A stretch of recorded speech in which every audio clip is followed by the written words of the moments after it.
한국은행 통계 데이터베이스 따라하기 밑에 이코스라고 했습니다. 한국은행의 통계 데이터베이스 이름이 이코스입니다. 이 부분이 약자예요.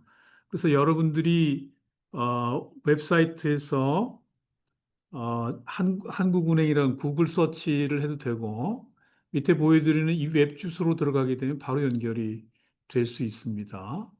그래서 이제 딱 그 웹 주소에 들어가는 현재 같은 화면이 나올 거예요. 그럼 맨 위에 보시면은 경제 통계 시스템 이코스라고 돼 있죠. 제가 빨간 표시로 해놨는데 잘 보이죠?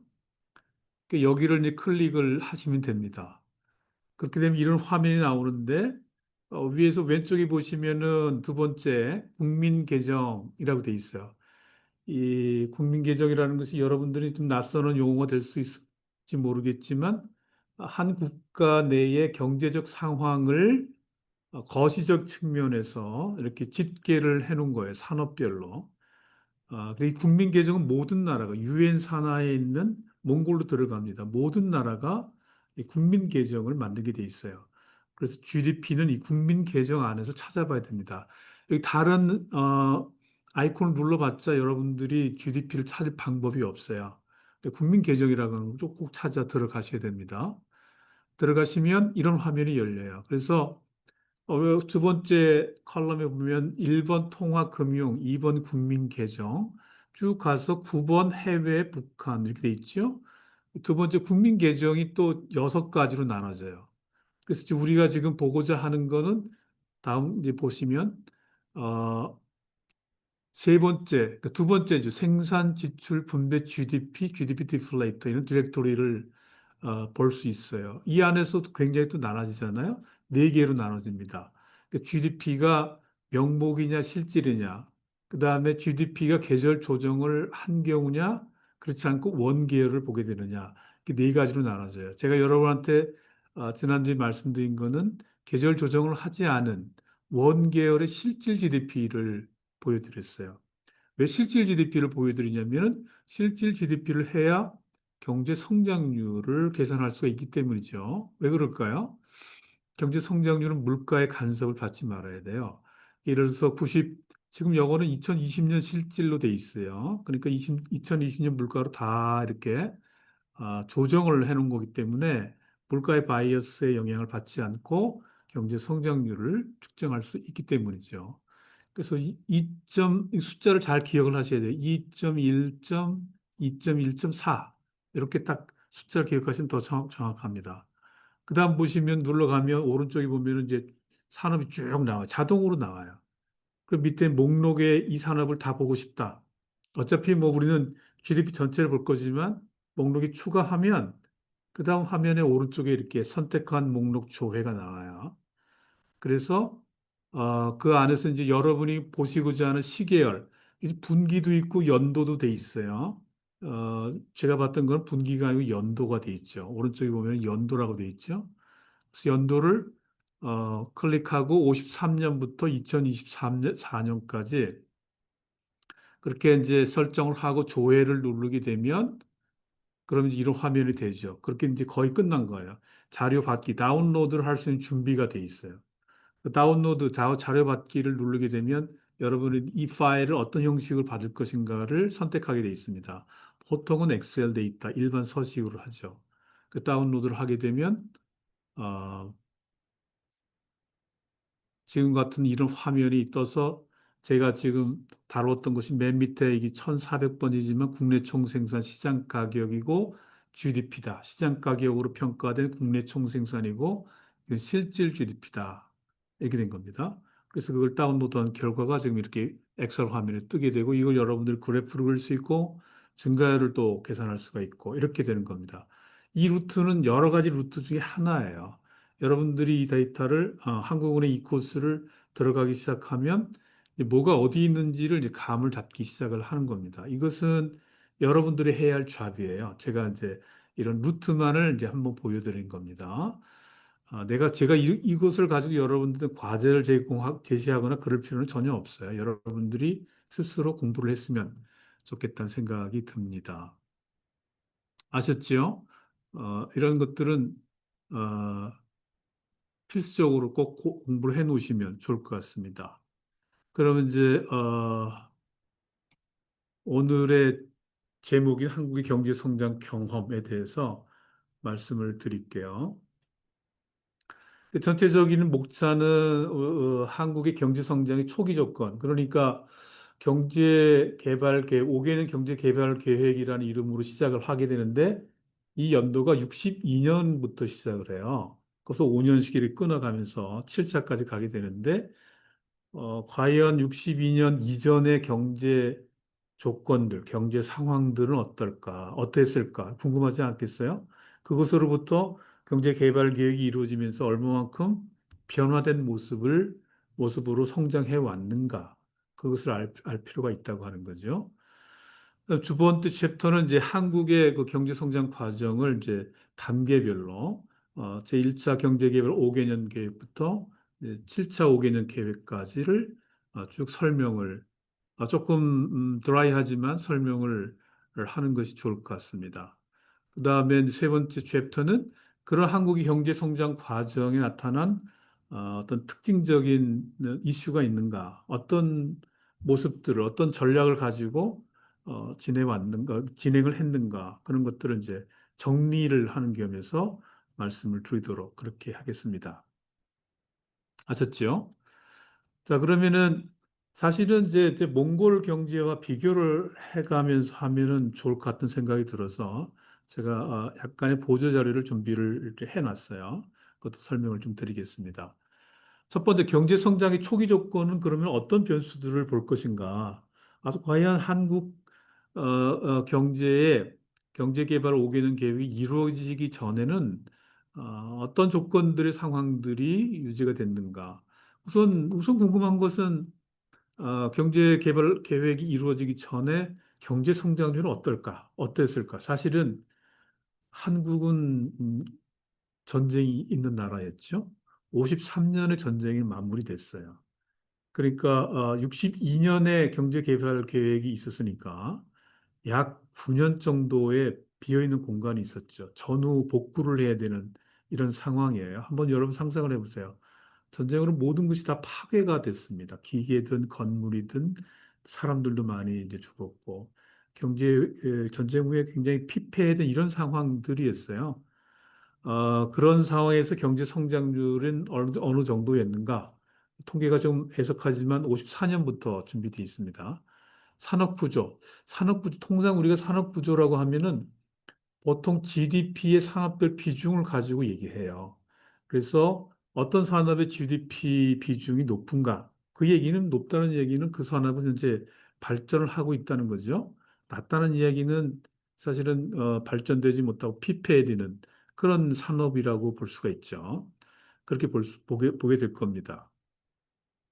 그 다음에 두 번째 변수가 그러니까 왜 이 지금 자본 투비라는 걸 말씀을 드리냐면 여러분들은 이제 생산함수라고 하는 걸 아마 처음 들어볼 거예요. 경제학을 전공하신 분들은 1학년 때부터 생산함수, 프로덕션 펑션이라는 말을 들을 텐데 다름이 아니라 산출을 만들어내기 위해 기본적으로 주어지는 투입되는 요소들이 뭘까를 고려한 함수지요. 보통은 이제 산출은 부가가치로 놓고 생산 요소는 자본과 노동 투입을 가정을 합니다. 그래서 제가 지금 자본 투입이라고 하는 걸 지금 다뤄보려고 하는 거예요. 그래서 과연 어, 경제개발 5개년 계획이 이루어지기 전에 한국 경제 자본 스탁은 어떤 증가율을 보이고 있는가? 그 다음에 이 자본 스탁의 비중은 어떨 것인가? 마치 위에서 경제 성장의 산업 구조를 보았듯이 볼 거고, 그 다음에 중요한 또 하나의 생산 요소가 노동 투입이죠. 노동 투입은 사실은 취업자 수로 대변을 하죠. 몽골도 당연히 취업자 수 통계가 있을 겁니다. 이 취업자 수가 어떤 추이를 가지고 움직이고 있었는가, 매년 증가율은 어떠했는가, 이것을 이제 한번 보려고 하는 거죠. 이게 이제 통계가 사실은 충분히 60년도 이전에 통계가 뒷받침되지 않은 부분도 있어요. 이건 뭐 통계적 한계이기 때문에 여러분들은 이해를 해 주실 필요가 있을 것 같습니다. 그다음에 마지막으로는 이제 정부의 재정 지출인데 사실은 GDP가 여러분, 삼면이 등가의 법칙이라고 하는 게 있어요. 그 부가가치 GDP라고 하는 것이 만들어진 생산된 GDP가 있는가 하면 이것을 근로자나 또는 기업가에게 나누어진 분배 GDP가 있고, 그다음에 이거를 지출 측면에서의 GDP라고 하는 게 있어서 이 세 가지는 정확하게 일치하게 돼 있어요. 그런 원칙이 있습니다. 국민 계정을 작성할 때 그런 원칙이 있는데 이 우리가 지출을 본다고 하는 거는 지출은 민간 지출, 정부 지출, 그다음에 투자 지출, 그다음에 해외 수요 이렇게 나누는데 이런 것은 결과적으로 얼마나 경제가 활성화될 수 있도록 아, 펀딩이 뭐 펀딩이랄 것 같은 어, 민간 소비나 정부 소비나 또는 투자 소비나 해외 소비나 이런 것들이 얼마나 잘 이루어지고 있는가라고 하는 걸 보기 때문에 이것도 중요한 요인이라고 볼 수가 있습니다. 이 네 가지 정도를 한국 경제 성장의 초기 조건으로 한번 보도록 하죠. 이해를 하셨죠? 자, 그러면은 과연 61년까지 한국은 어떤 경제 성장을 해왔는가 그래프를 한번 보죠. 전체적으로 빨간 표시로 되어 있는 게 이제 실질 GDP, 그러니까 그 나라 전체의 상황이죠. 56년까지 내려왔다가 증가율이 다시 이제 쭉 올라가는데, 뭐 큰 변화는 없죠. 사실 56년을 제외한다면 그냥 둔화되는 상황이죠. 그다음 이제 독립어업 쪽이 조금 변화가 심해요. 56년도도 굉장히 좀 증가율이 오히려 마이너스 역할을 했고 서비스업은 뭐 61년을 통과했어라도 큰 변화의 폭은 없죠. 일정한 부분이 있습니다. 제조업. 사실 우리는 제조업에 주목을 많이 하고 있는데 이 제조업이 이제 꿈틀거리기 시작해요. 61년 이전과 이후는 확실히 그래프 모습이 좀 달라 보이죠.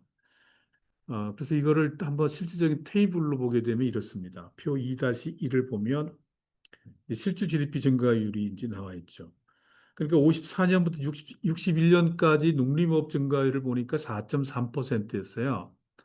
근데 이게 이제 그 이후에 1차 계획이라면 1차 경제 개발 5개년 계획을 줄여서 하는 말인데 그 1차 계획 기간에는 2.4% 오히려 둔화가 됐죠. 그다음 2차 계획은 1.6%더 둔화가 됐어요. 독립업 쪽에 경제 성장률이 둔화가 되고 있음을 우리가 알 수 있어요. 사실 초기 조건 이 경우가 더 높았죠. 광업은 현재 9.6%로 돼 있는데 1차 계획 때는 반짝 증가했다가 2차 계획 때는 오히려 큰 폭으로 둔화가 됐어요. 제조업, 제조업이 10.4%.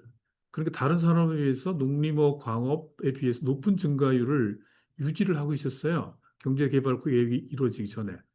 근데 이게 둔화가 되지 않고 1차 계획과 2차 계획하면 더 높아져요. 그렇게 감을 잡을 수가 있죠. 한국 경제는 제조업을 중심으로 성장을 하기 시작했구나. 이런 느낌을 가질 수가 있죠. 서비스업을 보세요. 서비스업은 초기 조건에는 굉장히 증가율이 낮았어요. 나중에 산업을 보겠지만 서비스업은 과연 뭐가 있을까? 가장 대표적인 서비스업이 도소매 음식 숙박업이라고 하는 거죠. 뭐 마켓이 얼마나 잘 활성화돼 있냐 이런 건데 사실은 초기 조건에서는 우리 한국의 서비스업은 굉장히 취약했죠. 모든 것이 다 파괴됐을 테니까. 그런데 이제 1차 계획이 지나서 2차 계획까지 가면 13%두 자릿수 증가를 보이기 시작해요. 상당히 급변하게 발전하는 상황을 볼 수가 있겠죠. 그럼 전체적으로 이 산업을 다 통과를 해서 실제 GDP 증가율은 어땠을까? 초기 조건은 5.4% 증가율 상대적으로 그 당시에 낮지만 지금 한국 경제의 5.4%는 굉장히 큰 거고요. 증가율을 봐서 초기 조건에서 5.4%는 그렇게 큰 높은 수치는 아닙니다. 그다음 1차 계획, 그것을 이어본 1차 계획은 조금 더 낮았어요. 5.0%. 그러나 2차 계획, 67년부터 71년 구간에서는 두 자릿수, 거의 2배 이상의 증가율을 국민 어, 어, 경제 성장률이 증가가 되는 이런 모습을 볼 수가 있죠. 그러니까 한국 경제는 초기 조건에 비해서 67년 2차 계획 이후 가서는 70년대라고 볼 수가 있죠. 70년대. 이때부터 본격적으로 이제 발전을 하게 되는 이런 상황임을 이제 여러분들이 알 수가 있습니다. 그러면은 이게 산업 구조는 어떻게 됐을까? 산업의 어떤 GDP 비중을 한번 보죠. 초기 조건에서 이 막대 그래프를 그려 있어요. 하얀색이 이제 서비스업이고 그 사선을 그려놓은 게 제조업이고 이제 오렌지가 광업이에요. 그다음 맨 밑에 게 이제 블루가 이제 농림업인데 초기 조건 53년, 61년도 사이에는 가장 큰 포션을 차지하고 있는 게 농림업이에요. 농업국가였다는 거죠, 한국이. 특별한 다른 것보다 농업이 가장 중요한 산업이었다고 하는 것을 금방 알 수가 있어요. 근데 이 농업이 1차 계획일지나 2차 계획으로 가게 되면 어때요? 41.2%, 39%, 27.6%로 계속 줄어들고 있어요. 나중에 저 7차 계획까지 가면 더 줄어들 겁니다. 농업이 비중이 줄어드는 추세를 한국 경제는 보이고 있습니다. 그 다음에 서비스업은 어떠세요? 서비스업은 맨 처음에 38.6%에서 34.6으로 내려왔지만 다시 올라가죠. 40.2%. 사실 요즘 한국 경제는 거의 서비스화가 돼 있어요. 비중이 제조업보다 훨씬 크죠. 경제 전체를 서비스업이 지금 큰 비중을 차지하고 있습니다. 그럼 제조업. 제조업 어떤 거 보세요. 이 한국이 제조 강국이었어요. 그 비중이 10.2%에서 14.5%로, 그다음에 16.9%로 증가하고 있죠. 확실하게 제조업이 성장하고 있음을 알 수가 있습니다. 광업은 굉장히 적은 숫자인데 제가 숫자도 표시를 하지 않았지만 한국에서 광업의 역할은 굉장히 크지가 않았습니다. 그, 나중에 또 보여드리겠지만 몽골 상황은 오히려 좀 완전히 다른 것 같더라고요. 광업이 굉장히 큰 포션을 차지하고 있더라고요. 잠깐만요. 이게 화면이 오케이. 근데 한번 그러면은 몽골 상황을 한번 제가 보여드리겠습니다.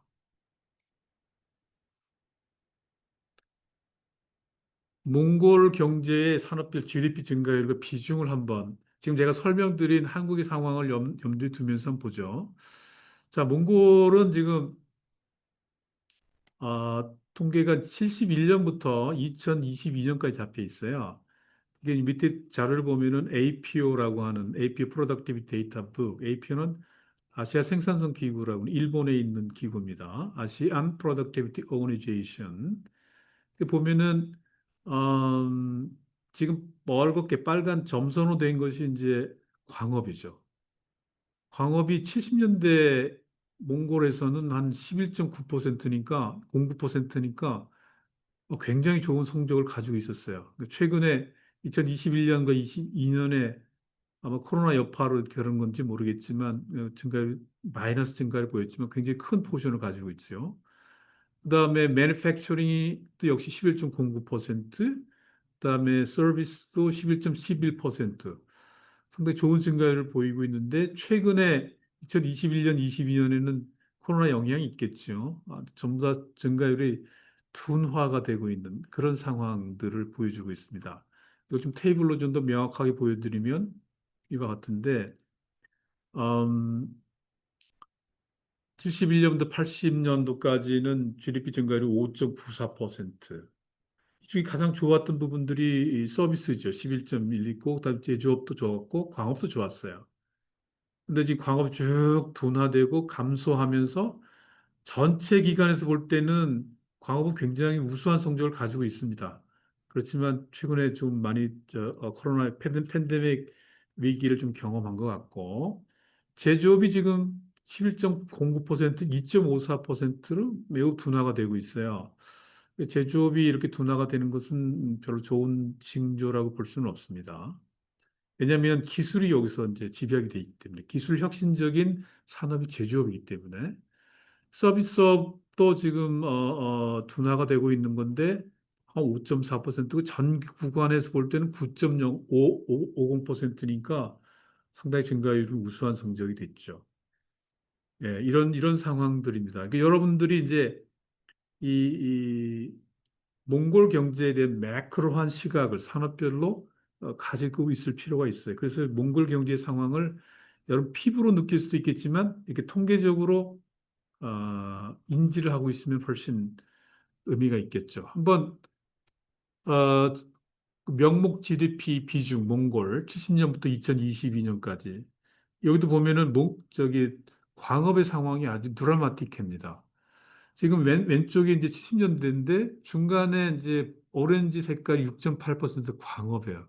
별로 포션이 GDP 비중이 별로 없었어요. 이때는 오히려 매니팩처링이 제조업이 더 GDP 비중이 높았죠. 서비스는 16.6%고 독립업이 12.1%인데 광업은 점점 커져가지고 2021년, 22년 26% 엄청난 비중이죠.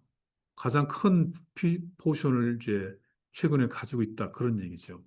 반면에 서비스업은 뭐 큰 차이는 없지만 또 5%포인트 정도는 떨어져 있는 상황이고 제조업이 13.6%, 7.7%로 조금 많이 감소가 됐습니다. 농림업은 약간 증가하는 추세, 이런 추세들을 가지고 있어요. 그맨 오른쪽에 이제 전 기간의 몽골 경제 GDP 비중, 즉 산업 구조를 보면 가장 많은 포션이 이제 농림업이고, 그 다음이 광업, 그 다음이 그 다음이 서비스업, 그 다음 제조업이 제일 적은 포션으로 이렇게 나와 있습니다. 어, 그렇게 됐고 이제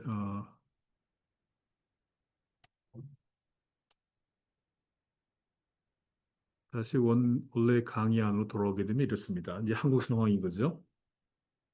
그래서 통계적인 숫자를 보게 되면 한국은 초기 조건이 농업 중심의 국가였죠. 특별한 기술이 있었지 않았고, 그다음에 서비스업이 포션이 있다고 하는 길은 주로 소비 때문에 그럴 겁니다. 소비 때문에. 그다음에 제조업, 이런 좀 광업은 거의 뭐 별로 이렇게 명함도 못 내밀 정도로 그렇게 낮은 상황이 있었는데 2차 계획으로 오게 되면 상황들이 바뀌죠. 가장 큰 바뀌는 게 농림업이 확 줄어드는 거죠. 41.2%에서 27.6%확 줄어드는 거죠. 그 다음에 광업은 그대로 있다고 볼 수가 있죠. 제조업이 좀 증가했습니다. 10.2%, 16% 정도 올라갔으니까. 서비스업 증가하고. 이제 이런 뭔가 좀 안에서, 경제 내에서 이게 움직임이 있다고 하는 걸, 산업별로 움직임이 있다고 하는 걸 여러분들이 느꼈으면 좋겠습니다. 그래서 경제 계획 이전, 즉 61년까지는 제조업 중심의 낮은 성장률, 경제 성장률을 유지해서 5.4%를 유지하고 있었고 산업 구조는 농림업 중심의 경제 구조를 가지고 있었다라고 하는 것이 특징적인 점이라고 할 수가 있죠. 그렇던 한국 경제가 이제 어, 어떤 상황이 전개하는 건지 나중에 볼 텐데 두 번째 초기 조건이 자본 투입이죠. 사실은 이 자본 투입, 자본 스탁을 측정한다는 건 대단히 쉽지 않은 일이에요. 몽골에서는 어떤 영역에서 자본 스탁이 이제 추계가 되는지 제가 잘 모르지만 모든 국가에서 이 자본 스탁을 통계를 만들어내는 작업이 굉장히 어렵습니다. 많은 기초 자료들이 필요하고 많은 사람들이 여기에 투입이 돼야 되고 자금도 많이 필요하죠. 그래서 참 어려운 통계 중에 하나지만 아주 필수적인 경제 성장과 한 나라의 어떤 경제 성장의 과정을 이해하려면 반드시 있어야 되는 그런 요소라고 생각이 듭니다. 한국은 이제 62년까지는 거의 2 내지 3% 수준에서 이 낮게 지금 설정이 돼 있습니다. 보세요. 근데 이제 70년대를 지나 80년대를 지나 90년대까지 가면 벌써 두 자릿수 이상의 자본 스탁 증가율을 보이고 있잖아요. 이 이야기는 이 나라 경제가 자본에 굉장히 많이 투자를 한다는 얘기를 이제 단적으로 보여주는 거죠. 그 이야기는 바로 기술 혁신하고도 바로 연계가 되는 그런 얘기가 됩니다. 그래서 이제 그걸 통계적으로 보면은 초기 조건은 2.56%로 그냥 농립업이나 또는 뭐 서비스는 다 똑같이 설정돼 있죠. 잘 보시면 1차 계획은 4.5% 똑같은 숫자로 돼 있어요. 왜 그럴 것 같아요? 이거는 이제 지금 그 밑에 자료에 이제 표 학길 이런데 이분이 한국의 자본 스탁의 대부입니다. 아주 오랫동안 해오셨는데 통계가 이 당시는 초기 조건의 상황에서 기본적인 통계가 없기 때문에 가정을 한 것 같아요. 제가 보기에. 초기 조건 54년부터 61년까지는 2.56% 증가하는 걸로 가정을 했다. 또 1차 계획 때는 4.5%로 증가하는 가정을 했다. 이렇게 느껴집니다. 제가 보기에는. 그러나 2차 계획부터는 뭔가 기초 데이터가 존재함으로써 통계들이 좀 달라지죠. 그렇죠? 그래서 제조업이 13.34%, 농림업이 16% 이렇게 지금 추계된 데이터를 지금 보여드리고 있습니다. 그다음에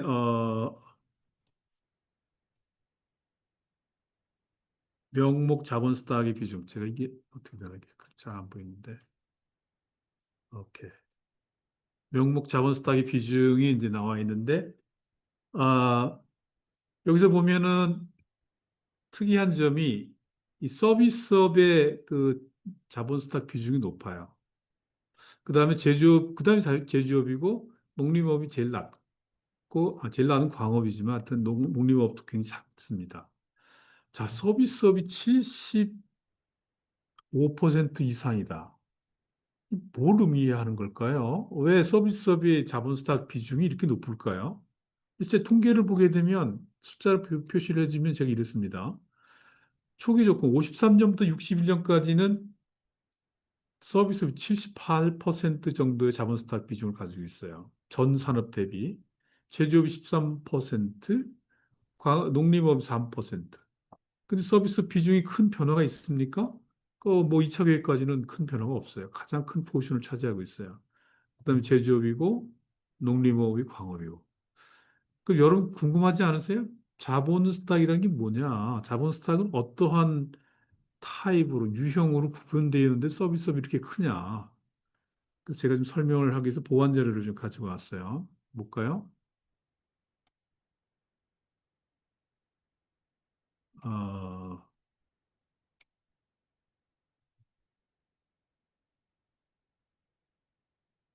이 자산 유형, types of assets이라고 하는 건데요. 이게 자본의 유형을 설명한다고 보면 됩니다. 그래서 현재 통상적으로 많이 알려지고 있는 자본의 유형이 11가지 자본으로 요즘 사용하고 있어요. 11가지. 뭐가 11가지인가 한번 보세요. 맨 처음에는 1, 2, 3번을 사실은 같이 볼 수 있어요. 건물과 구축물을 얘기하는 건데, 건물을 주거용과 비주거용으로 나누어요. 그 다음에 인프라스트럭처, 이 구축물이죠. 이걸 큰 하나의 몫으로 볼 수가 있어요. 두 번째가 운송장치예요. 운송장치라는 것은 뭐 트럭이 됐든 뭐 승용차가 됐든 운송장치죠. 공장에서 당연히 이런 게 필요하겠죠. 그다음에 요즘 이제 컴퓨터 통신 장비 이런 게 또 필요할 것이고, 그다음에 당연히 제조업에서는 기계가 필요하겠지, 공장 내에. 그 필요한 여러 가지 장비들도 필요하고. 그다음에 이제 1차 상품, 기타 제품, 소프트웨어, 기타 무형자산 이렇게 돼 있어요. 근데 우리가 아까 그 한국의 초기 조건에 그 서비스업의 자본 스탁이 높았다, 비중이 높았다고 하는 것은 어떤 걸까요? 어떤 것이 비중이 높아서 그럴까요? 이 건물과 구축물의 비중이 높아서 그런 거라고 저는 확신합니다. 서비스업이 하려고 그러면은 일단 건물이 있어야 돼요. 건물. 그러니까 지금 이제 백화점을 생각해 보세요. 백화점 큰 건물들이 있어야 될 거 아니겠습니까? 서비스업이 되려고는 노점의 음식 숙박업이 되려고 하면은 그런 건물 비중들이 이제 이 초기 조건에서 어, 컸다. 그다음에 서비스업이 그런 비중이 높다라고 하는 것을 이제 설명을 하게 되는 겁니다. 다시 돌아왔어요. 그래서 지금 한국은 지금 서비스 비중이 자본스탁 비중이 굉장히 제일 크고 75% 이상이 되고 있다라고 하는 거죠. 이 자본 투입과 관련해서 좀 요약을 하면 초기 단계에서는 자본 투입 증가율이 낮았어요. 근데 2차 계획 이후에는 자본 투입 증가율이 이제 크게 증가가 되는 그런 상황을 이제 보여주고 있고 비중을 봤을 때 서비스 비중이 높았고 대신에 제조업은 아직은 한국이 성장을 하기 잠재화된 성장을 앞두고 있는 상황이기 때문에 비중이 낮았다. 이렇게 이해를 하시면 되겠습니다. 자, 몽골 경제는 어떨 것인가 제가 궁금합니다. 궁금한데 제가 아쉽게도 이런 부분에 대해서 산업별로 이걸 좀 구할 수가 없어서 제가 준비를 하지 못했습니다. 그 다음에 세 번째가 이제 자본이 끝나고 노동의 상황입니다. 노동 투입. 그 취업자죠. 음, 취업자뿐만 아니라 실업률도 이제 보게 되는데 지금 이 파란색으로 되어 있는 것이 이제 취업자 수가 각 그 기관별로 경제개발 5개년 기간별로 어떻게 되고 있는가 숫자를 이제 보여주는 거예요. 왼쪽에 있는 숫자들은 취업자 수를 얘기하는 거예요. 단위는 1,000명이지만 쭉 증가하고 있잖아요. 취업자는 증가하는 게 정상이지. 모든 나라가 이런 상태의 그래프를 보여줘야 돼요. 근데 한국이 최근에 이제 출생률이 저 OECD 제국에서 제일 낮죠. 그래서 이 취업자 수 감소해야 되는, 감소하는 좀 아쉬운 안타까운 상황이 발생을 하고 있어요. 어쨌거나 이건 정책적으로 좀 대처를 해야 되는데, 그럼 거꾸로 취업자가 증가하니까 초기 조건에서는 취업자 수가 낮으니까 실업률이 지금 7.6% 높았지만 취업자가 증가하면서 취업자 실업률은 점점 줄어들게 되겠죠. 그 7차 계획과는 2.4%로 줄게 됩니다. 이건 서로 반대의 상황이 되는 거죠. 이 노동 조건들을 이제 보게 되면 이렇습니다. 실제적으로 통계를 보면 1차 계획 기간에 취업자 수가 약 790만 명이었어요. 한국이. 실업자가 64만 명. 실업률이 7.6%.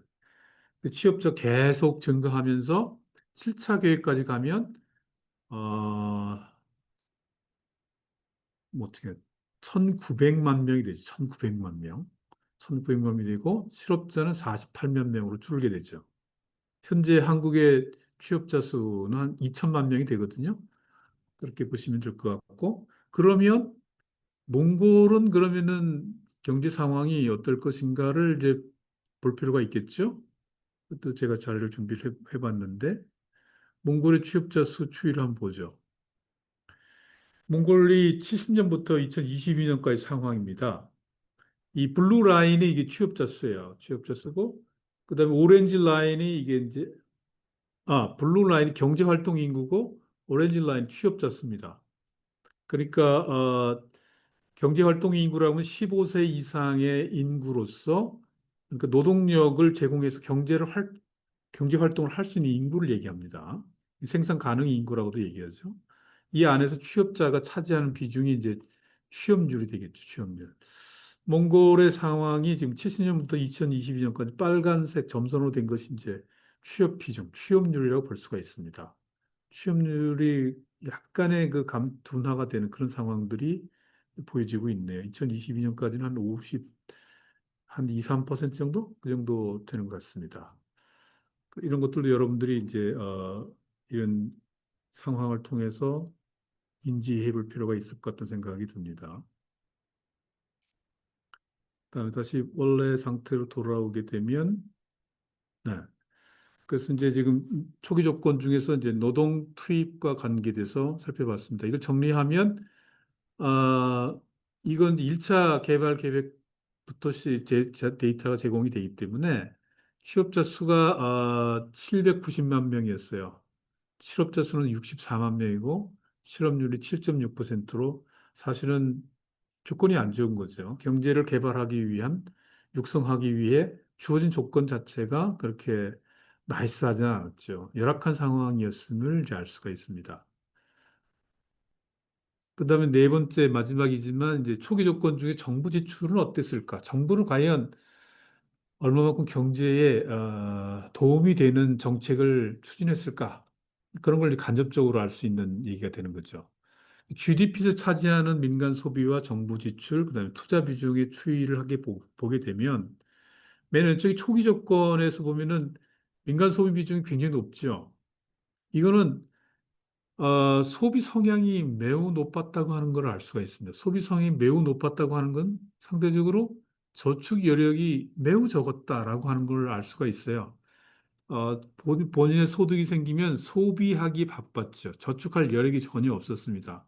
따라서 기업들은 그 저축을 베이스로 해가지고 투자를 해야 되는데 투자 비중이 지금 점선을 보면 빨간색 점선 굉장히 낮았죠. 10% 정도 됐죠. 근데 개발이 쭉 진행이 되면서 소비 비중은 낮아지고 투자 비중은 점점 올라가죠. 그다음에 그 밑에 오렌지 박스로 돼 있지만 이게 정부 지출인 거죠. 사실 정부 지출 비중은 큰 차이가 없습니다. 그러니까 어, 정부가 전혀 기여를 하지 않았다는 얘기는 아니지만 정부 기여가 항상 일정하다. 그렇게 이제 이해를 하시면 되겠죠. 중요한 거는 이제 민간 소비나 또는 투자 이런 부분들이 훨씬 중요한 경제 성장의 요건이 될 수 있다. 이렇게 보여집니다. 그래서 53년부터 61년 사이에 민간 소비 비중이 86%였는데 이게 점점 줄어서 2차 계획까지 가면 75% 수준으로 이제 줄어들게 되고 정부 지출은 11.2%에서 9.9% 줄어들었지만 큰 변화는 없는 거죠. 투자가 이게 확실하게 커집니다. 투자 비중이 12.3%에서 26.2%로 뭔가 긍정적인 사인을 이제 보여주는 거죠. 경제가 뭔가를 움직이고 있다라고 하는 것을 이제 알 수가 있습니다. 그래서 결론적으로 이제 좀 요약을 하게 되면 경제 계획 이전에는 민간 소비 비중이 86%, 정부가 11%, 투자가 한 12%로서 투자 비중이 낮은 그런 별로 바람직스럽지 않은 초기 조건이 열악한 한국 경제였다. 이렇게 지금 설명을 드릴 수가 있겠습니다. 좀 이해가 되셨나요? 특별히 어려운 점이 없으시죠? 자, 그러면은 이제 한번 한국의 경제 성장 과정으로 한번 들어가 보죠. 어떤 경제 성장을 해왔을까? 초기 조건을 지나서 첫 번째 이제 경제 개발 5개년 계획 들어갈 텐데 전체적으로 한국은 1962년부터 96년도까지 약 34년간 경제 개발 계획을 했습니다. 총 7차례에 걸쳐서 하게 됐고 중간에 이제 5차 계획부터는 경제뿐만 아니라 사회도 발전을 해야 된다. 그래서 사회가 더 추가가 되는 경제 사회 발전 5개년 계획으로 명칭이 이제 바뀌게 됩니다. 전체적인 경제 개발 계획 기간을 쭉 지금부터 거꾸로 돌아가가지고 얼마나 경제 성장률을 이루어왔는가라고 하는 걸 거꾸로 들어가 봤어요. 그래서 이제 초기 조건이 이제 53년부터 61년까지잖아요. 지금 제 빨간색으로 표시한 숫자는 제조업의 성장률을 말씀을 드리는 거예요.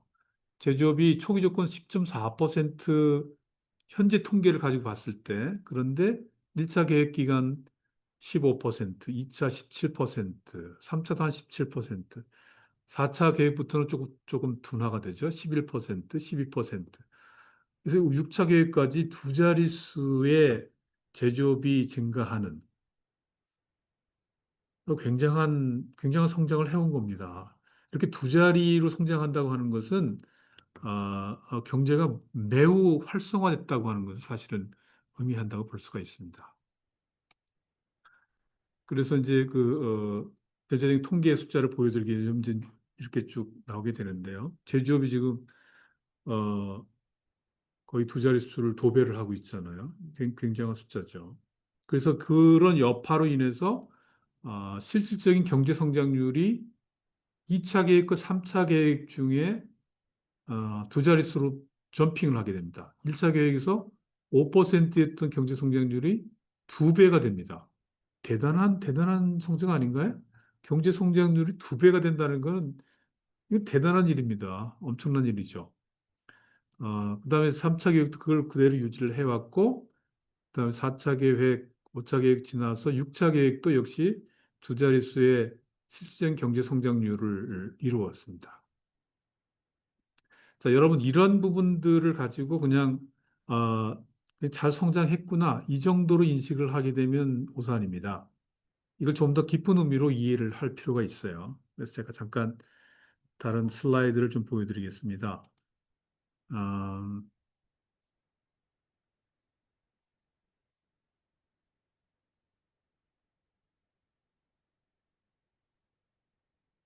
여러분 크루그만이라고 하는 그 프린스턴 대학의 유명한 경제학자가 있습니다. 프로포지션이라고 하는 게 있는데요. 이걸 여러분들한테 한번 소개를 해보려고 합니다. 어, 이 폴 크루그만이 제기한 문제는 이 동아시아, 이 한국이 포함되어 있는 거죠. 급격한 경제 성장이 과연 이게 기적이냐, 미러클이냐, 아니면은 신화냐, 미스라고 그러죠. 신화냐. 이런 의문점, 문제 제기를 해냈습니다. 과연 한국을 포함한 대만, 싱가포르,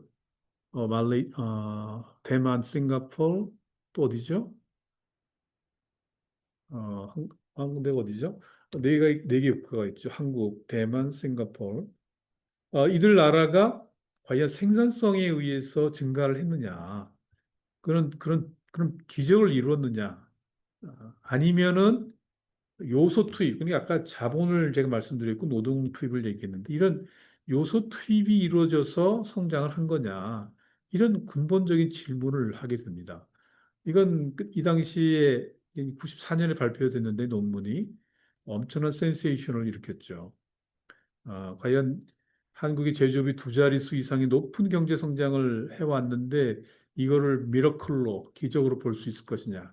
아니면 단순한 요소 투입을 많이 해가지고 이루어진 경제 성장이냐? 이런 얘기를 지금 문제를 제기했어요. 그래서 여러분 막 혹시 궁금하신 분이 계시면 그 밑에 제가 논문을 이렇게 소개를 했습니다. 그다음에 그 관련된 논문을 알윈 영이라고 하는 The Tyranny of Numbers라고 하는 유명한 또 논문이 있어요. 여기 또 지금 이 이스트 에이시안의 네 마리 용에 해당하는 국가들의 경제 성장률 또 생산성 이런 부분들을 분석한 좋은 논문입니다. 과연 그런 경제 성장이 두 자릿수 높은 것을 미러클로 볼 것이냐 아니면 신화로 볼 것이냐 이런 이야기들에 대해서 여러분들도 한 번 정도는 고민을 해볼 필요가 있을 것입니다. 그래서 이것을 그냥 잠재적인 질문으로 제가 여러분들한테 남기고, 여러분 나중에 이런 생각을 하게 될 경우에 그 논문을 찾아서 좀 더 읽어보시면 좋겠습니다. 그 다음에, 한국의 경제기업을 오기는 계획을 그냥 러플리하게 정리해보면 이렇습니다. 1차 개발부터 7차 개발까지 있고, 5차부터는 사회란 말이 이제 경제 개발이 경제 사회 발전으로 이제 명칭이 바뀌게 되는 이런 거죠. 다 5개년씩 이루어져 있습니다. 1차 개발 계획은 당연히 경공업 중심이었겠죠. 왜냐하면 무슨 기술이 이제 높은 수준에 있는 것도 아니고 그만한 인력도 없고 그만한 자본도 없고 그러니까 신발이라든지 섬유라든지 모발이라든지 경공업 중심으로 성장할 수밖에 없겠어요. 그건 뭐 자연스러운 선택이라고 생각이 듭니다. 근데 이제 2차 계획부터는 조금 경험을 이제 1차에서 했기 때문에 중공업을 좀 강화를 하겠다 이런 생각을 이제 갖게 된 것 같고 그다음에 3차는 그 유명한 중화공업화를 시도를 하게 됩니다. 한국이 사실은 이 중화공업화를 추진하면서 바로 이게 좀 점프를 했던 그런 경험이 있는 거죠.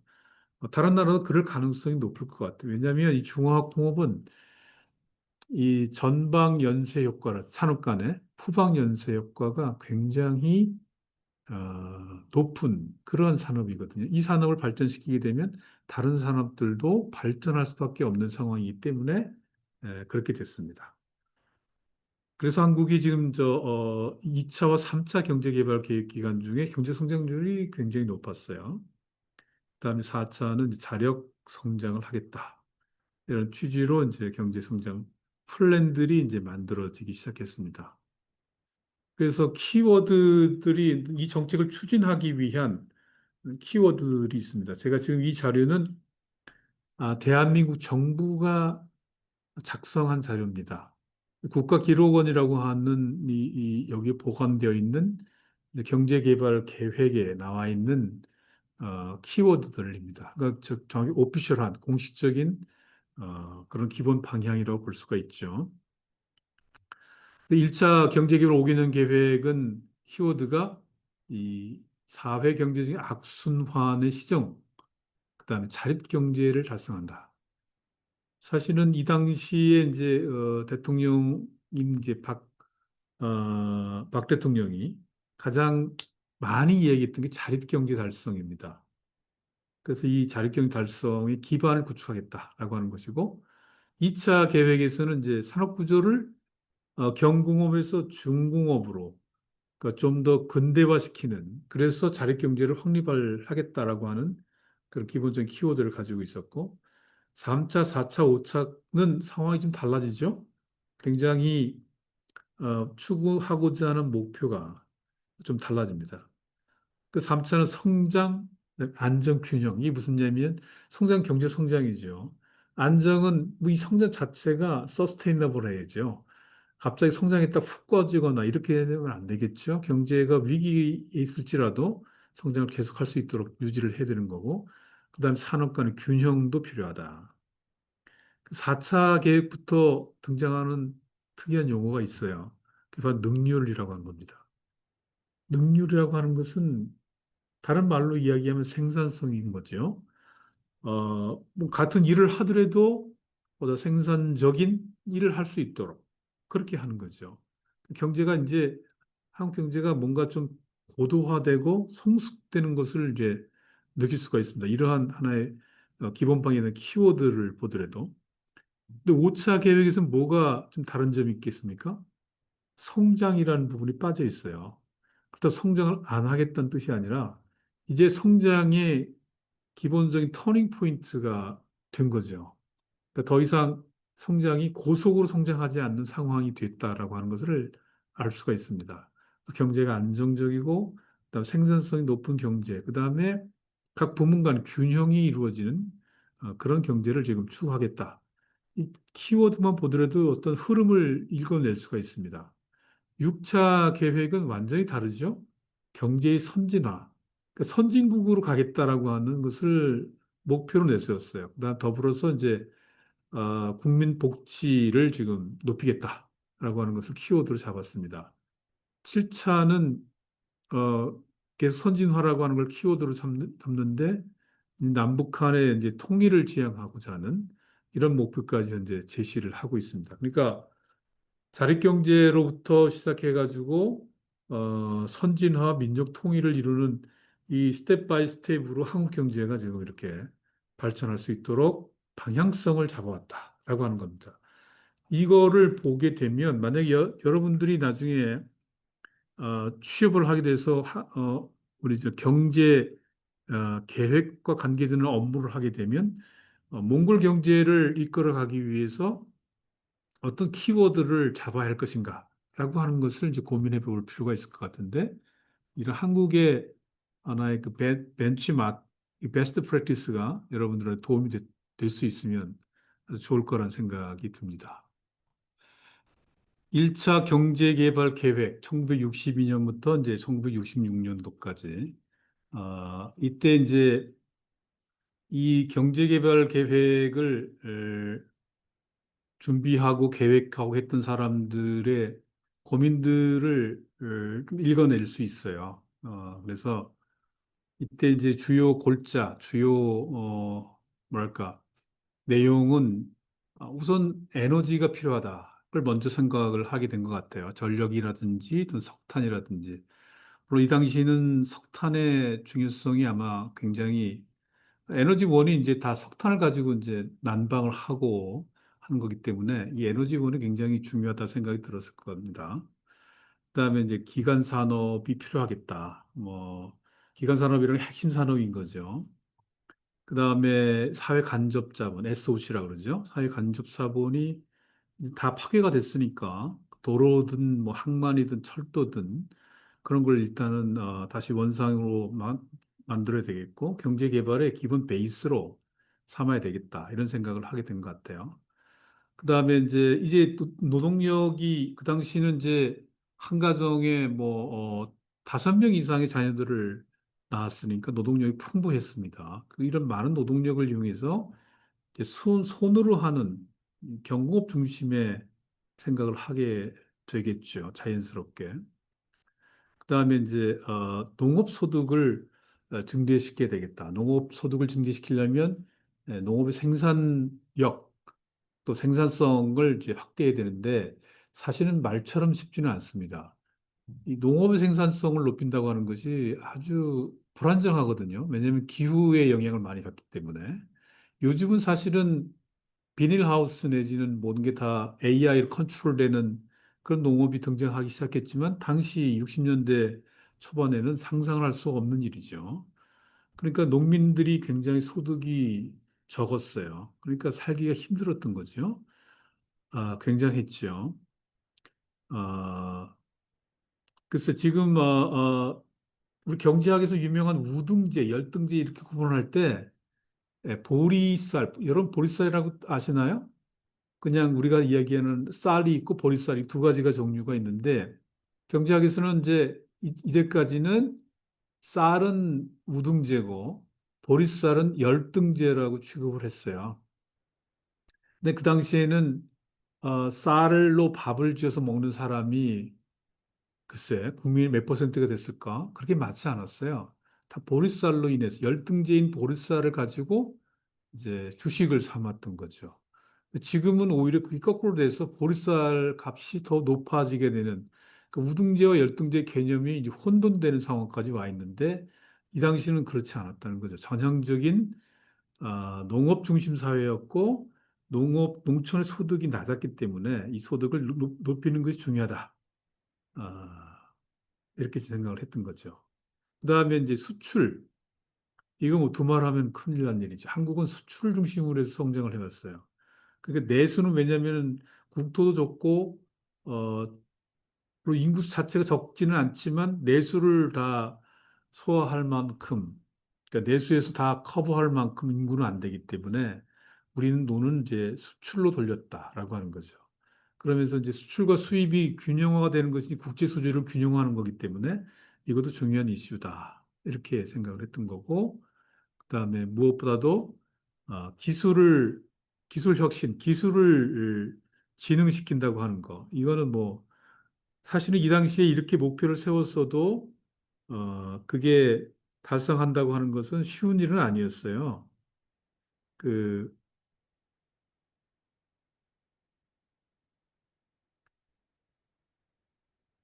어, 그러니까 이때 당시가 이제 박정희 대통령이 이제 대통령으로 되신 그런 상황들일 텐데 대단히 많은 제약 하에서 이 경제 개발 1차 경제 개발 계획을 했던 거죠. 그래 보면은 이제 어, 다시 한번 이제 리마인드하면 기본 방향이 사회 경제적인 악순환을 시정하고 자립 경제 달성을 하는 것을 이제 기본적인 방향성으로 그렇게 잡았다라고 하는 겁니다. 그래서 방금 전에 말씀드렸던 이런 내용들이 중요한 중점 목표가 되고 농가 소득 향상하는 것이 매우 중요해요. 사실은 이분은 이제 대통령이 정치인이잖아요. 이분들의 표도 필요했겠죠. 그래서 농가에 많은 사람들이 있을 텐데 농가 소득을 올림으로써 득표에 도움이 될 수도 있었겠죠. 그다음에 국민 경제가 지금 매우 구조적으로 불균형 상태이기 때문에 좀 선진화하고 근대화시키는 그런 것이 필요했고 기간 산업을 확충한다든지 또 사회 간접 자본 여러분들이 혹시 한글에서만 가능할 건데 신장로라고 하는 게 있습니다. 물론 이건 한문이죠. 새롭게 만든 도로다 이런 뜻으로 해석이 되는데 도로를 넓히는 겁니다. 근데 그 도로가 지금처럼 아스팔트가 아니고요. 그냥 비포장 도로를 넓히는 거예요. 그 당시만 해도 자동차들이 별로 많지 않았기 때문에 우마차들이 많이 다녔죠. 그 도로를 넓히는 것으로만 해서도 이제 그 SOC를 이제 충족할 수 있다는 개념으로 이해를 했으니까 신장로를 이제 만드는 그런 사업들을 한 것을 제가 기억을 하고 있습니다. 그다음에 이제 고용 국토의 보존과 개발. 그러니까 또 하나 한 가지는 이제 산에 나무들이 없었어요.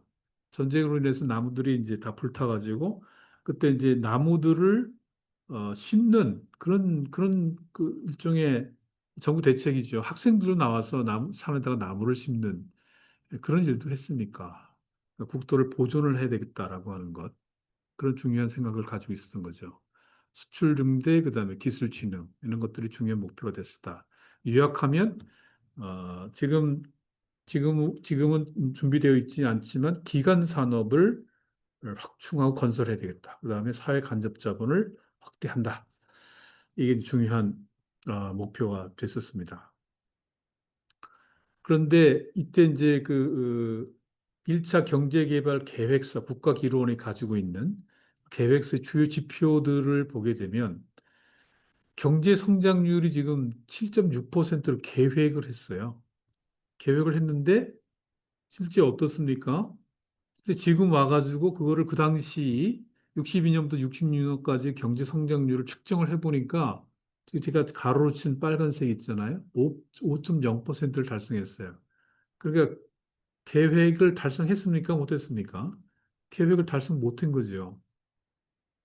제 1차 계획이었기 때문에 그렇습니다.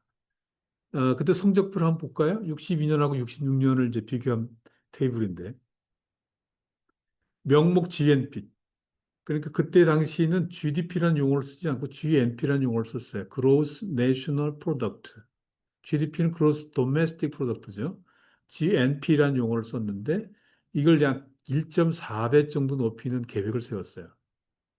물론 이제 경제 전체적으로 총 자본 형성. 그러니까 총 자본 형성이라고 하면 투자를 증가시키겠다는 이런 얘기죠. 그래서 이제 자본을 스탁을 만들어내겠다 이런 건데 한 2.3배를 증가시키겠다. 그렇게 계획을 세웠고 민간 소비는 100%. 뭐 100% 미만이 없죠. 다 100%죠. 이상이죠. 민간 소비, 정부 소비도 지금 100% 넘고 인구도 지금 2,400만 명에서 2,900만 명으로 높이겠다. 1.118배를 증가시키겠다는 거죠. 그 다음에 이제 노동력, 경활 인구, 경활이라고 하는 것은 경제 활동이라는 걸 줄인 말입니다. 이렇게 경제에 직접 투입할 수 있는 그런 노동력을 100% 이상 높이고, 고용, 고용은 이제 경제 활동 인구가 취업자하고 실업자 이렇게 두 개 나눠지는 거거든요. 구분이 되는데 그중에 취업자가 한 128% 되도록 계획을 세웠어요. 결과적으로는 경제 성적표라는 게 이제 1인당 GNP인데 1인당 GNP가 9만 4천 원에서 62년도에 66년도에 11만 2천 원, 한 119% 증가하는 것으로 계획을 세웠는데 실제적으로는 경제 성장률이 5% 증가로 증가하면서 이것이 충분히 달성되었을 것 같지가 않습니다. 이것은 일단은 1차 계획, 플랜. 그렇다는 지금 결과를, 성적표를 보는 거예요, 성적표.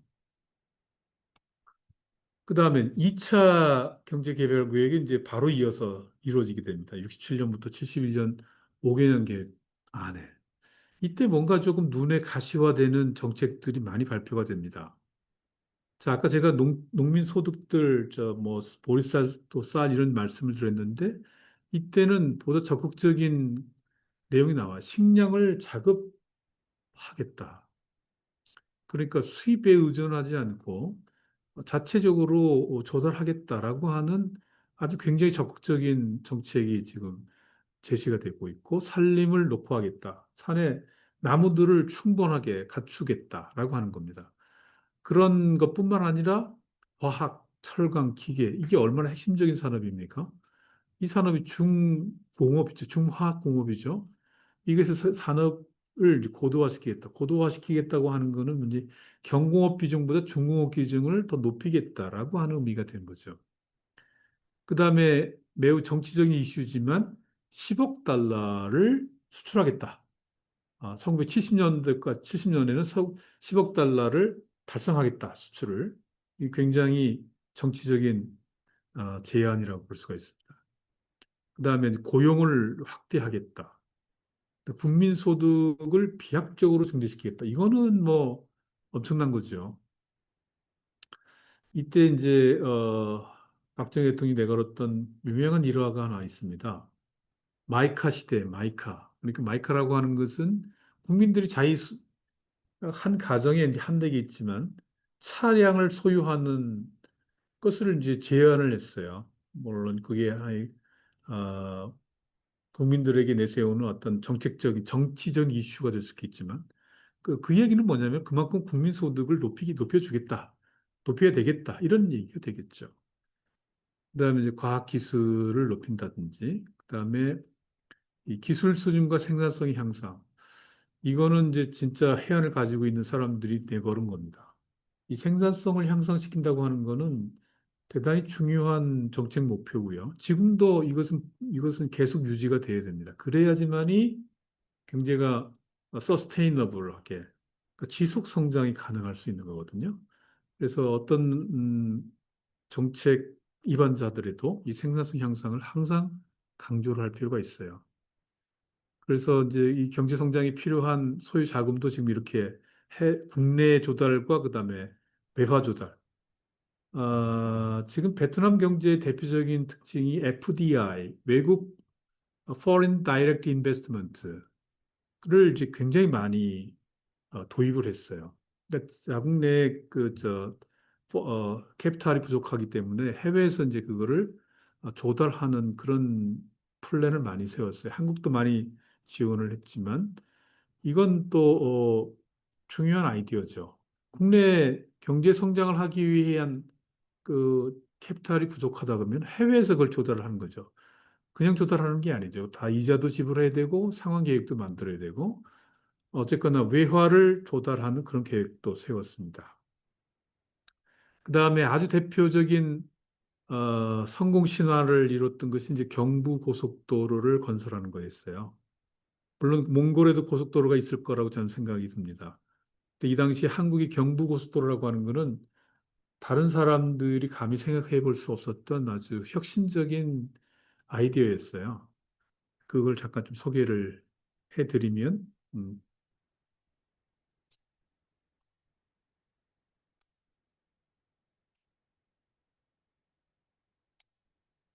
경부고속도로.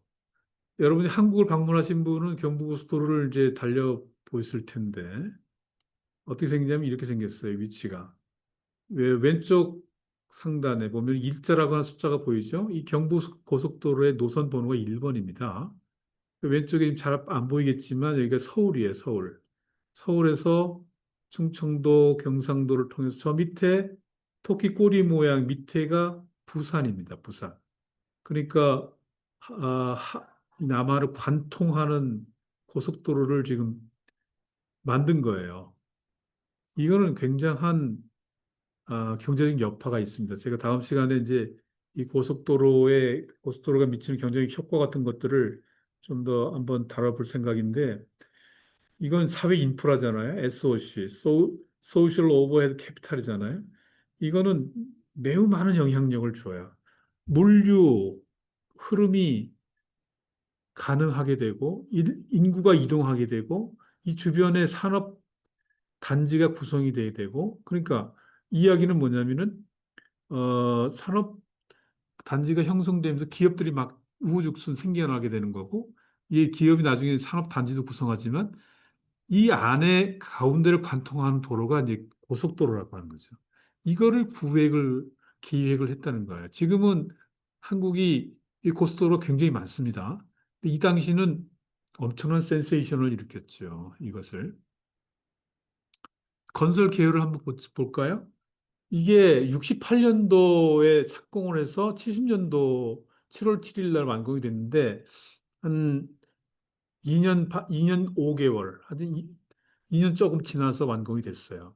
그러니까 엄청나게 빠른 속도로 진행이 됐고 예산이 한 430억 정도. 여기에 고용 효과, 투입된 고용이 약 900만 명이랍니다. 엄청난 인력이 투입이 됐죠. 근데 이게 이제 이 고속도로를 건설할 수 있는 기술이 이 당시는 한국에 없었죠. 그러니까 이걸 이제 해외에서 이거를 벤치마킹하고 정부 강력하게 추진 의사를 가지고 이제 이루어졌던 거고 이게 국토의 대동맥이라고 하는 용어를 이제 어, 이 목표로 해가지고 이제 하게 됐습니다. 그래서 한강의 기적이라고도 얘기하게 되는 대한민국의 고도 발전 상황을 상징적으로 보여주는 것이 이제 어, 이 경부고속도로 416km. 이게 지금은 이제 서해안 고속도로, 남해 고속도로, 동해 고속도로, 이 고속도로 굉장히 많은데 다 이렇게 링크가 됐어요. 대한민국을 이제 아래에서 위로 가는 고속도로뿐만 아니라 이제 동서양을 잇는 고속도로가 막 생겨나면서 대한민국 자체가 막 굉장히 빠른 속도로 이동할 수 있는 그런 인프라들이 현재 만들어져 있습니다. 그것의 시초를 이루는 것이 이제 이 경부고속도로라고 하는 거죠. 대단한 대단한 여파를 영향을 한국에 미쳤습니다. 다른 나라도 마찬가지. 이 고속도로라고 하는 것을 만들므로써 많은 경제적인 영향을 주게 될 거라고 생각이 됩니다. 그래서 이 경부고속도로 다시 원안으로 오게 되면, 그래서 2차 경제개발 계획 안에 이제 경부고속도로를 이제 건설하게 되는 그런 상황이 되었다. 전체적으로는 이제 성장과 안정과 균형이 이제 조화가 이루어지면서 가장 중요한 게 농어촌 경제를 이제 나중에 이제 제가 말씀을 드릴 텐데 새마을 운동이라고 하는 또 한국 특유의 제도가 만들어졌어요. 그래서 농촌과 어촌이 아주 액티브하게 발전할 수 있는, 성장할 수 있는 그런 게 있었고, 그 다음에 이제 수출이 획기적인 증대가 있었고, 그걸 이제 기대했던 거고, 중화공업 건설에 또 염두였다. 이 중화공업화는 제가 다른 챕터로 해서 여러분들에게 설명을 드릴 예정이고요. 어쨌거나 지금, 뭡니까? 이 지금 3차가 아니죠.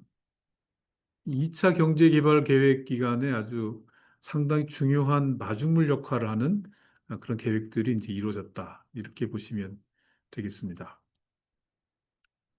그래서 식량을 자급하고 산림 녹화를 하고 그다음에 공업 고도화의 기틀을 마련하고 그다음에 수출을 달성하고 수입 대체를 우리가 한지 수출 중심의 그 공업화를 했지만 수입 대체도 역시 투트랙으로 같이 했던 그런 상황입니다. 그 다음에 이제 고용을 증대를 하는데 문제는 뭐냐면 이때 이제 인구 팽창을 걱정하는 상황이 발생했어요. 그러니까 이런 거죠.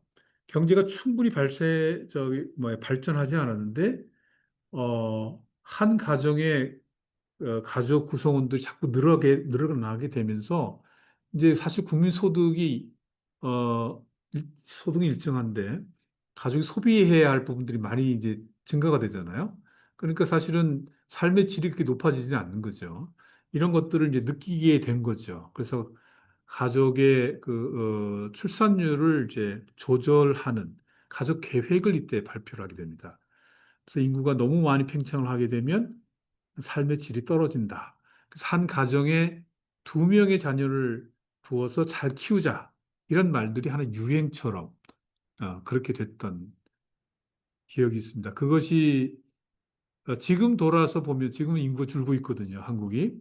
그렇게 보면은 잘된 계획이라고 생각은 할 수가 없는 상황이 되겠지만 그 당시만 하더라도 경제가 충분히 성장하지 않았는데 가족이 숫자가 많으니까 그런 걱정들을 한 것 같습니다. 그다음에 그래서 이제 국민소득을 높이는 것이 일단 중요한 목표가 됐고 농촌의 영농 기술 그런 걸 충분히 발전시키고 또 영농 기법도 다각화해서 그러니까 뭐 비닐하우스 같은 것도 아주 잘 만들어 가지고 생산성을 높이는 거죠. 농가 소득이 향상될 수 있도록 이제 그렇게 했습니다. 그다음에 과학 및 경영 기술을 진흥하고 인적 자원을 배양하고 기술 수준과 생산성을 제고했다.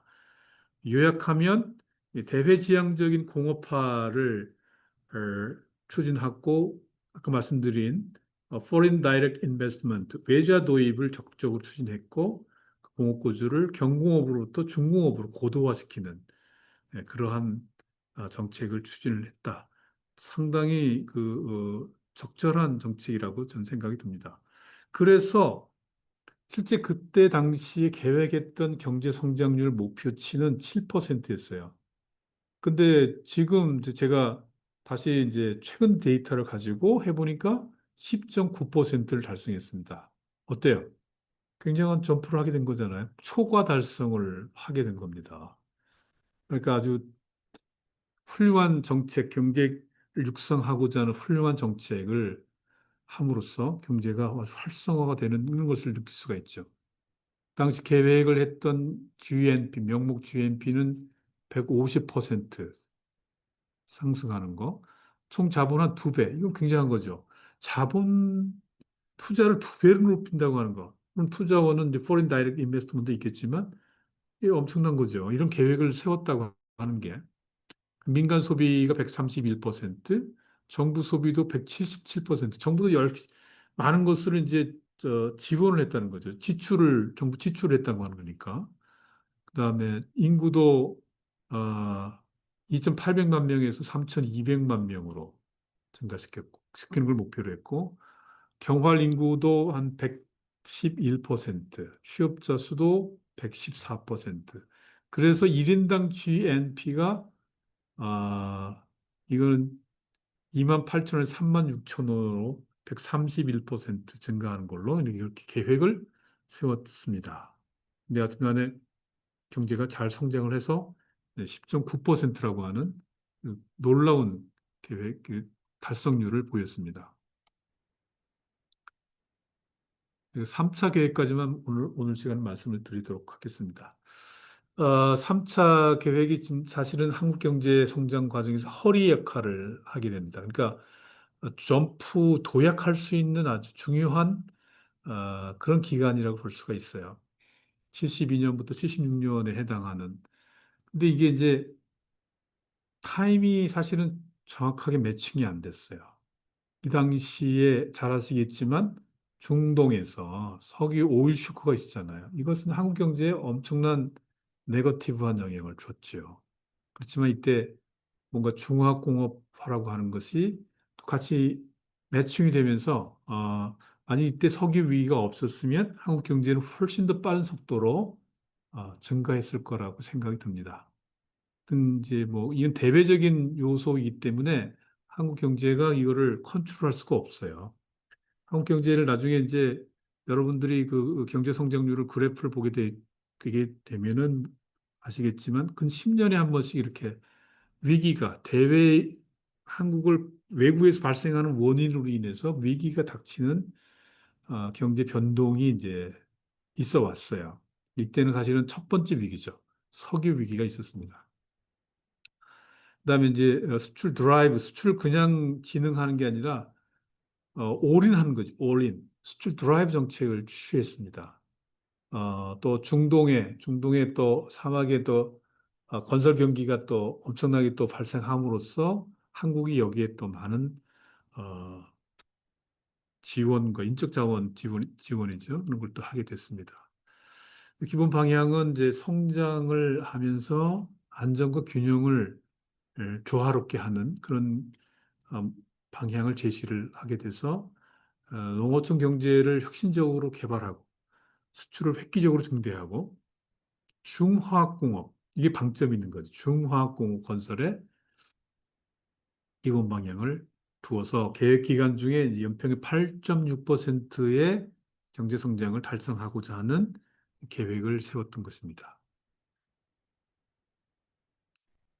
계속 반복이 되겠지만 하여튼 식량 사실은 이래가지고 이때 당시에 식량 개발을 위해서 새로운 그 쌀 종류도 개선을 했고 그래서 식량 자급자족을 위해서 굉장히 상당한 노력을 했습니다. 그래서 농어민의 소득을 많이 증대시키려고 노력을 했고 또 농어촌의 보건 및 문화시설 사실은 이 보건시설이 농어촌에 굉장히 필수적이잖아요. 음, 이건 기본적인 사회적인 인프라죠. 그다음에 전화, 도로망 이런 걸 대폭 확충했는데 지금 여러분들이 전화라고 하는 것을 그때 당시 이렇게 손으로 막 돌리는 전화가 있었거든요. 그 무슨 전화기라 하더라. 하여튼 손으로 막 이렇게 해가지고 전력이 발생할 수 있도록 해서 통화하는 그런 전화였었는데 그런 전화도 없었던 것이 농어촌 상황이었죠. 아까 제가 말씀드린 신장로, 도로망도 대폭 확충을 했고, 그다음에 국제 수지를 대폭 개선하는 것을 목표로 되었고, 종합공업화, 공업의 고도화 달성을 하는 것, 그다음에 과학기술, 그다음에 사회 기반 시설, 그다음에 4대강 유역 개발을 비롯한 국토 자원의 효율적 개발. 이제 한강뿐만 아니라 이제 유명한 한국인 네 가지 강이 있습니다. 네 개 큰 강이 있죠. 그래서 그것을 그 유역을 개발하겠다. 그다음에 수출공업단지라고 하는 것을 만들었어요. 수출공업단지라는 게 여러분들이 이게 무슨 소린가 그렇게 생각이 들 것 같아서 제가 자료를 잠깐 준비했는데요. 어, 수출공업단지. 지금 결과적으로는 6개 단지가 형성이 됐었습니다. 이제 이게 수출공업단지 개발 조성법 제정으로서 이제 구체화됐는데 첫 번째가 구로공단이라고 우리는 세칭 얘기합니다. 구로동에 한 개 단지의 수출 산업단지를 만들었어요. 여기는 밑에 이제 금천 가산동도 2개 단지를 세웠는데 여기는 뭐냐면은 기본적으로 의복을 생산하는 거예요. 섬유가 집중되어 있는 그런 단지인데 여기서는 주로 옷을 만들어서 수출을 하는 거예요. 미국이든 중동이든 유럽이든 그리고 섬유 의복의 수출 단지로 만들어졌어요. 그 당시에 한국의 농촌의 실업률이 높았거든요. 그 젊은이들이 이쪽으로 이 구로단지, 그다음에 가산단지에 많이들 와서 일을 했습니다. 그래서 많은 옷들도 만들고, 그래서 다 수출을 하게 됐고, 그다음에 이제 인천의 그 부평 공단이라고 그러는데, 부평 수출 산업단지는 지금 사실은 자동차, GM 대우가 사실 거기에 있어요. 여기 전자, 그다음 자동차, 그러니까 뭔가 좀 구로 단지하고는 다르잖아요. 종목이 훨씬 더 근대화돼 있고 기술이 있는 그런 단지로 만들어졌어요. 왜 그럴까요? 이게 지금 이 부평이라고 하는 것이 인천이잖아요. 인천에 항구가 있어요.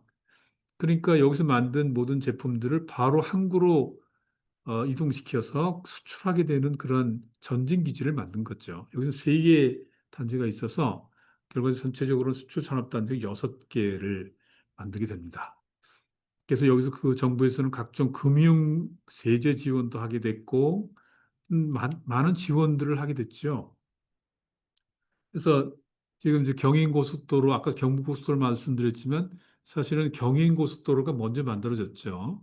그래서 경인고속도로 근변에 있습니다. 부평이라는 것이 경인고속도로가 부평 단지를 지나가게 되죠. 바로 이제 인천항으로 연결을 하게 됩니다. 바로 수출이 가능한 거죠. 이런 것들이 이제 만들어지면서 원재료를 또 조달을 해야 되고 만들어진 것이 또 다른 산업으로도 후방 연계 효과가 아주 큰 그런 단지들을 만들게 됩니다. 그래서 섬유 산업, 봉제 산업이 중심이었었는데 지금 이 6개 단지는 이런 것은 지금은 할 수가 없어요. 지금은 이런 것은 거의 사면화돼 있고 고부가 가치 산업으로 변화가 됐습니다. 지식 집약형 산업으로 이게 전환이 되어 있어요. 컴퓨터라든지 또 디자인이라든지 상당히 모습이 다른 상황으로 어, 바뀌어 있습니다. 어쨌거나 이 한국이 이제 많은 아이디어를 이제 냈던 거죠. 이런 그 산업 단지를 조성을 해서 뭔가 경공업 중심의 산업을 활성화시키는 대안이 뭘까? 이렇게 지금 생각을 하다가 그런 그 공업 단지도 만드는 그런 상황까지 갔었습니다. 그래서 이 3차 경제개발 계획의 중요한 내용을 요약하면 농어촌 경제를 혁신적으로 개발하고 수출을 획기적으로 높이게 되고 중화공업을 건설하는 그러니까 굉장히 경제개발의 키워드가 사실 이 안에 다 들어있는 거죠. 실제적으로 성적표를 보게 되면 경제 성장률이 8.6%를 계획했지만 10.1%라고 하는 아주 추가 달성을 하는 이런 상황을 이제 유발을 하게 됐습니다.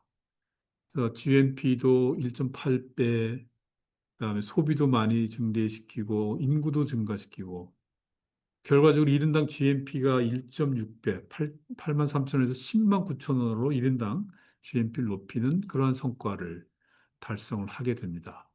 어쨌거나 3차 계획은 한국경제개발계획 안에서는 그 허리에 해당하는 그 점프를 하게 되는 그런 시점이라 이렇게 이해를 하시면 되겠습니다.